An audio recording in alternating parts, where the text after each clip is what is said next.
Le Deus 2 est un détecteur très polyvalent. Il est capable de trouver des cibles à des profondeurs records sur tout type de terrain. Dans cette vidéo, nous allons voir à travers de nombreux tests les différents paramètres qui conditionnent la profondeur de détection.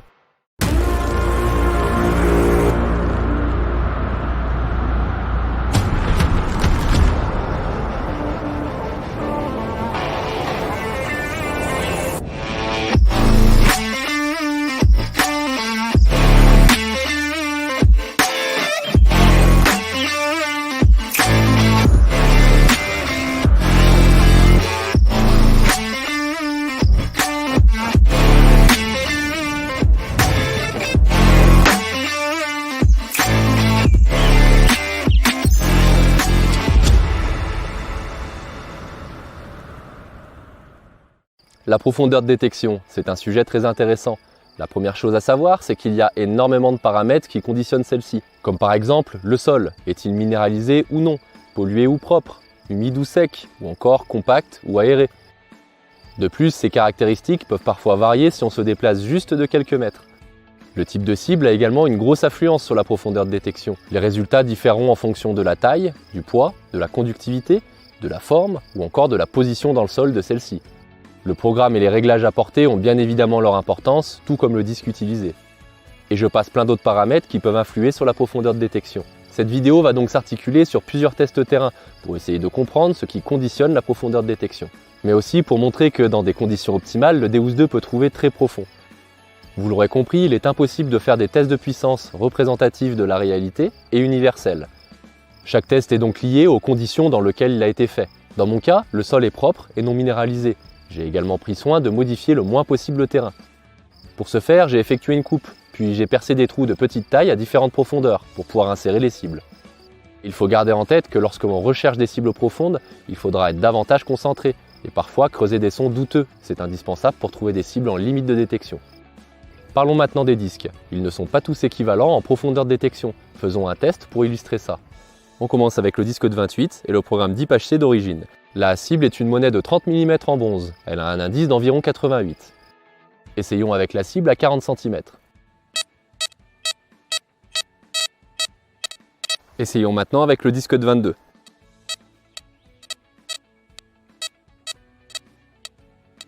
Le résultat du test parle de lui-même. Sur ce terrain, le disque de 28 est légèrement plus puissant que celui de 22. Cela est dû à la taille de la bobine, qui est plus importante sur le disque de 28. On a donc sur ce disque une profondeur de détection légèrement plus importante sur terrain propre. On parle seulement de quelques centimètres, mais sur certaines recherches, ça peut faire la différence. Mon banc test se trouve sur un terrain propre et non minéralisé. Le bar graphe de force de minéralisation reste vide, et la valeur sol reste à 87, même suite à un réglage par grabbing. Pour les tests suivants, je vais utiliser le disque de 28, qui est pour l'instant le plus grand disque disponible sur le Deus 2. Utilisons le programme sensitif d'usine. Aucune modification a été effectuée. Commençons à 30 cm.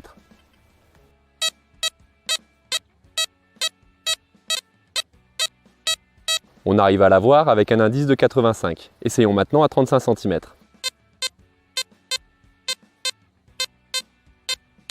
On l'a toujours, mais cette fois l'indice est beaucoup plus bas, aux alentours des 30-31.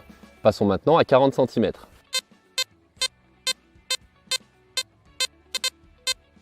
Le son est un petit peu plus faible, mais on l'a toujours. 45 cm.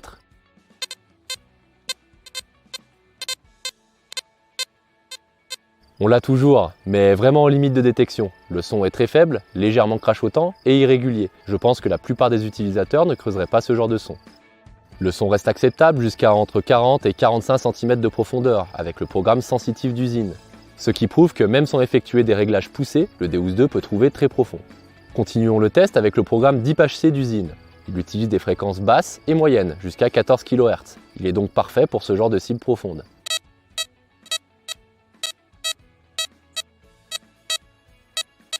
Même résultat, on est en limite de détection. Je vais maintenant optimiser mes réglages. Je descends la réactivité à 0,5, ce qui permet au détecteur d'avoir un peu plus de temps pour son analyse, et donc de repousser la limite de détection. J'augmente la sensibilité à 95 pour une fois de plus repousser cette limite. Si le détecteur reste stable, vous pouvez encore augmenter ce réglage. A l'inverse, réduisez-la si vous percevez trop de faux signaux. J'augmente la réponse audio à 5. Ce réglage n'influe pas sur la puissance. Il permet juste d'augmenter le volume des cibles profondes et donc d'y être plus attentif.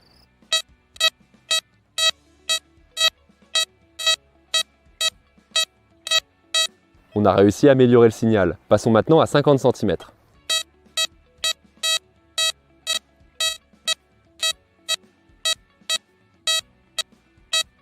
On arrive toujours à entendre la cible, mais une fois de plus, en limite de détection. On est quand même à 50 cm avec une monnaie de 30 mm en bronze. En modifiant quelques réglages, on arrive facilement à gagner en profondeur de détection. Mais attention à ne pas tomber dans l'excès. En détection, les réglages, c'est toujours une histoire de compromis. Si on pousse trop les réglages, le détecteur deviendra totalement instable. Et il sera impossible de discerner une petite cible profonde au milieu de tous les faux signaux.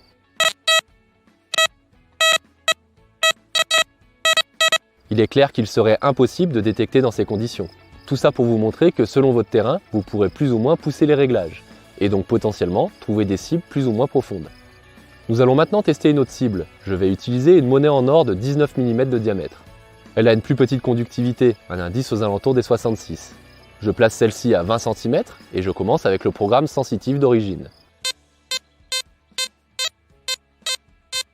On a un joli son avec un indice entre 66 et 67. Maintenant, essayons à 25 cm.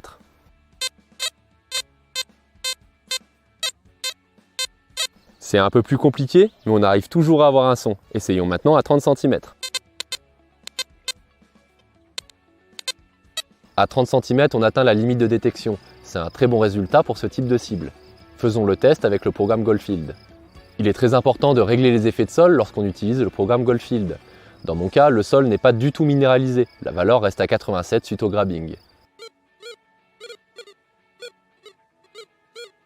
On arrive à avoir un léger signal. Essayons d'optimiser les réglages du Goldfield. Je vais descendre la réactivité à 0,5 et monter la réponse audio à 5.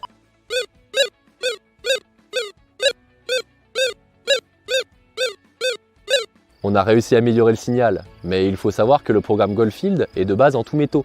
Il peut donc être compliqué à utiliser sur certains terrains. Essayons d'augmenter la discrimination IAR à 2. Aucun problème. Essayons avec un réglage à 5. De cette manière, tous les ferreux seront rejetés, les plus loin comme les plus proches.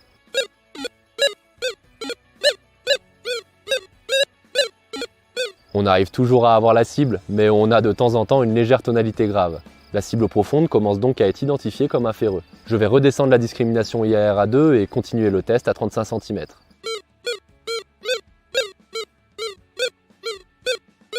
On arrive toujours à la voir. Essayons maintenant à 40 cm.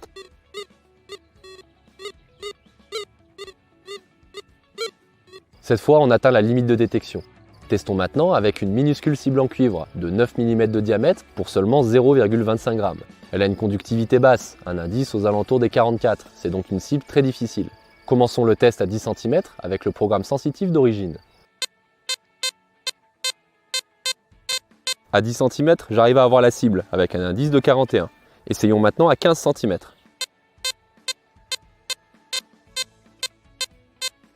On sent que le son est un peu plus faible, mais on arrive toujours à l'avoir avec un indice de 41. Passons maintenant à 20 cm. On n'a plus la cible. 15 cm peut paraître peu, mais croyez-moi, cette minuscule cible est extrêmement compliquée à détecter. Le résultat est donc très satisfaisant, surtout sans avoir modifié les réglages. Maintenant, optimisons les réglages du programme sensitive. Je descends la réactivité à 0,5, la réponse audio je la monte à 5, et j'augmente la sensibilité à 95.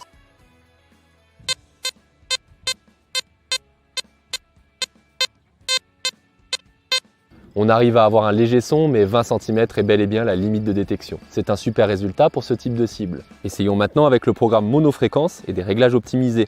On se met donc à 40 kHz, une réactivité à 0,5, une réponse audio à 5 et une sensibilité à 95.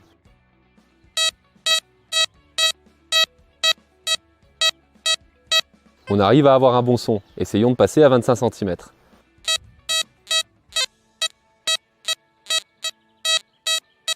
On peut constater qu'on a un meilleur résultat avec le programme mono en 40 kHz. C'est normal, ce programme utilise une seule et même fréquence. Il se concentre donc seulement sur la fréquence de 40 kHz et nous permet d'avoir de très bonnes performances sur de petites cibles faiblement conductrices. Mais n'oubliez pas que les programmes mono sont beaucoup moins polyvalents que les programmes multifréquences. Par exemple, essayons avec la monnaie de 30 mm en bronze à 40 cm avec ce même programme mono. Essayons maintenant avec le programme sensitive et les mêmes réglages. Le résultat est sans appel, on a un bien meilleur signal avec le programme multifréquence sensitive, car il utilise des fréquences hautes, 40 kHz, mais également des fréquences moyennes, plus performantes sur des cibles profondes de bonne conductivité. Jusqu'à présent, nous avons fait des tests sur un terrain non minéralisé et propre. Nous allons maintenant faire un test avec la monnaie en or à 15 cm de profondeur et ces morceaux de peau en terre cuite qui simulent un sol minéralisé. Commençons avec le programme sensitif d'origine. On a beaucoup de mal à avoir la monnaie, elle est seulement à 15 cm, mais ces fragments de peau en terre cuite la masquent en partie, comme pourrait le faire un terrain magnétique. On va donc faire quelques réglages pour mieux la voir. On va commencer par faire un grabbing, je vais donc enlever la cible. Voilà, j'ai maintenant un G7 à 83.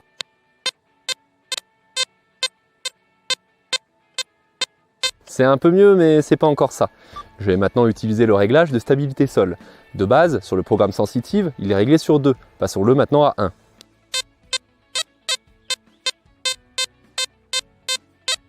C'est beaucoup mieux, on arrive même à avoir un indice à 61. On va maintenant essayer de gagner un peu en puissance. On va donc descendre la réactivité à 1,5.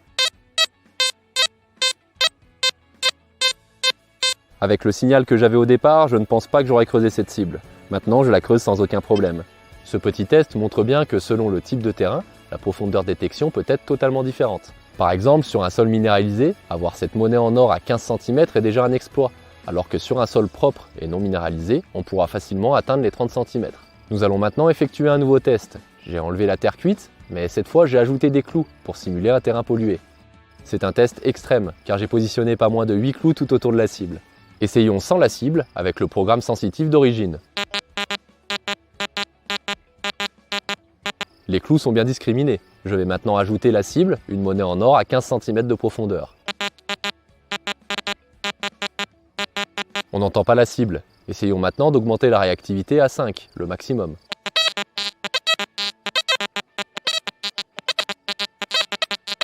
On arrive désormais à entendre la cible. Bon, je vous l'accorde, le signal est noyé au milieu des sons graves. Pour ce test, j'ai utilisé le disque de 22, car celui-ci est beaucoup plus performant pour ce type de situation.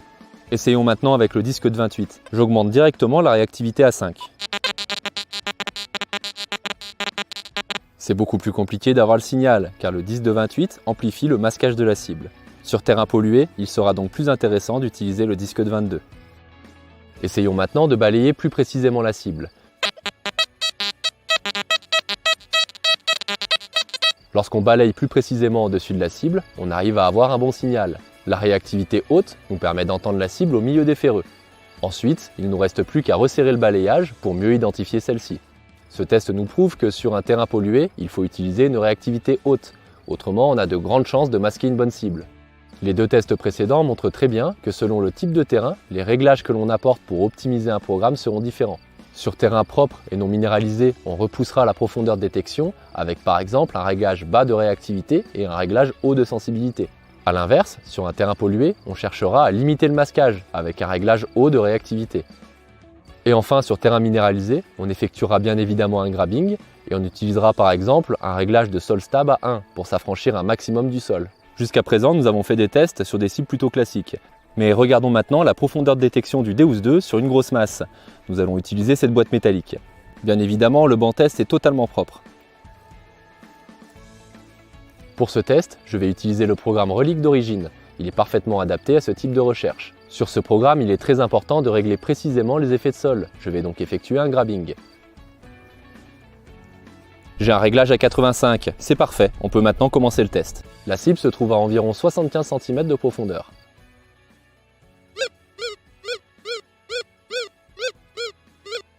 Aucun problème, j'ai un bon signal. Essayons en relevant le disque.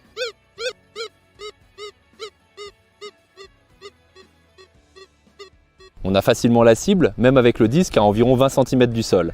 Maintenant, je vais essayer d'augmenter la discrimination IAR. Je la mets à 3. On a parfaitement la cible. Essayons à 4. Même avec un réglage de discrimination IAR à 4, on arrive facilement à avoir la cible sans aucune tonalité grave. Je la passe à 5.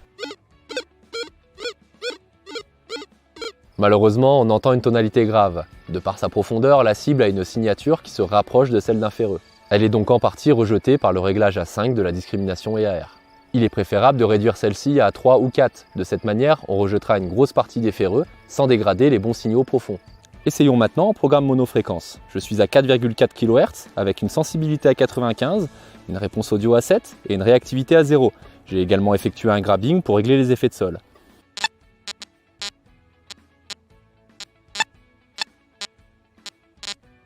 On a uniquement un son grave. Le programme Relic est donc plus adapté pour ce type de recherche. Maintenant, je vais essayer de mettre la cible à un peu plus de 95 cm de profondeur. J'optimise mes réglages en descendant la réactivité à 0 et en augmentant la réponse audio à 7.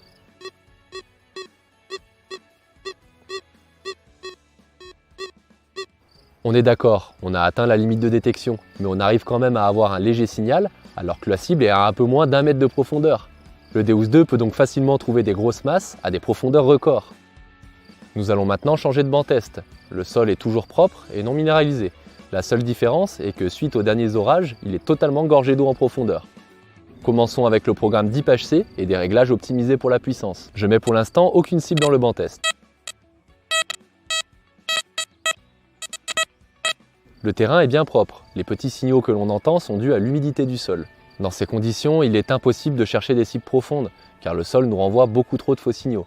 Essayons cette fois avec les réglages d'usine. C'est mieux, mais l'appareil est toujours trop instable pour des recherches profondes. Testons maintenant la stabilité du programme Sensitive.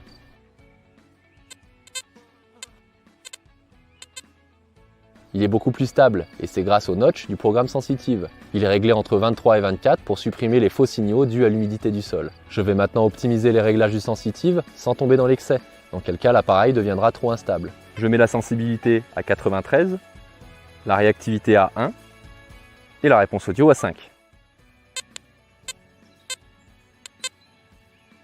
Il persiste quelques petites instabilités, mais c'est utilisable. Faisons le test avec la cible de 30 mm en bonze à 30 cm de profondeur.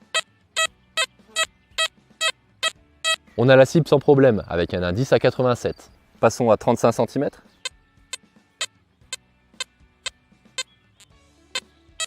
Ça devient plus compliqué, on a un petit son assuré. Essayons maintenant à 40 cm.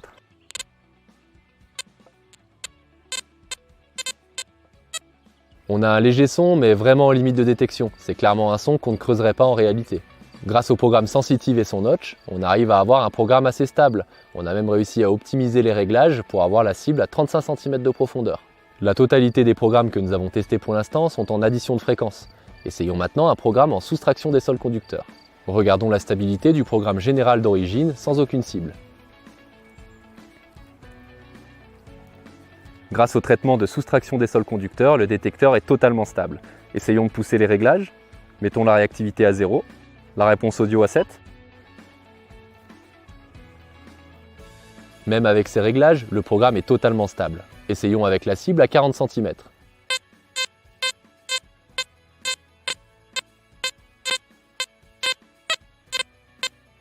On a de bien meilleurs résultats avec le programme général, car la stabilité amenée par la soustraction des sols conducteurs nous permet de pousser davantage les réglages.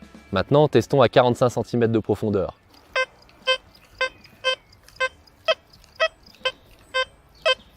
On arrive toujours à l'avoir. Regardons maintenant le programme Relic, qui est également en soustraction des sols conducteurs. Il est tout aussi stable. Optimisons les réglages. On augmente la sensibilité à 97. La réactivité, on la descend à 0. Et la réponse audio, on la met à 7. J'effectue un grabbing. Aucune variation, on reste à 87. Essayons à 45 cm.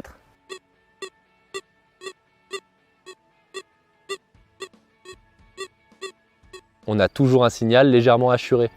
On va davantage pousser le test et essayer à 50 cm. Bon, là, clairement, dans cette configuration, on a atteint les limites de l'appareil, mais on est à 50 cm. On peut donc en conclure que sur les terrains humides, les programmes en soustraction des sols conducteurs sont beaucoup plus stables que les programmes en addition de fréquences. Essayons maintenant avec le programme mono à 8 kHz, sans aucune cible dans le banc test. Aucun faux signaux, car les fréquences basses ne produisent que très peu, voire aucune instabilité sur les terrains gorgés d'eau. J'optimise directement les réglages. On est donc à 8 kHz, une réactivité à 0, une réponse audio à 7 et une sensibilité à 95. Commençons directement à 40 cm pour le comparer au programme multifréquence. Le signal est vraiment faible, avec pas mal de sonorités graves. On est en limite de détection. Dans ces conditions, les programmes multifréquences générales et reliques nous donnent de meilleurs résultats. Pour conclure, il est très important de choisir le bon programme de base. Et sur certains terrains, il n'est pas forcément judicieux de chercher la puissance. On optimisera plutôt le nombre de trouvailles en augmentant la sélectivité ou la stabilité de l'appareil. Il faut trouver le bon compromis entre puissance, stabilité et sélectivité. C'est donc une bonne connaissance du terrain et de son appareil qui vous permettra de repousser la distance de détection. Quant aux performances du Deus 2, elles sont sur ces tests remarquables. Dans certaines situations, il sera même possible d'améliorer davantage les résultats. Le Deus 2 est donc parfaitement adapté à la recherche de cibles profondes, et ce, sur tous les terrains. J'espère que cette vidéo vous a plu. Si c'est le cas, abonnez-vous pour ne pas louper les suivantes. Bonne détection à tous et à bientôt.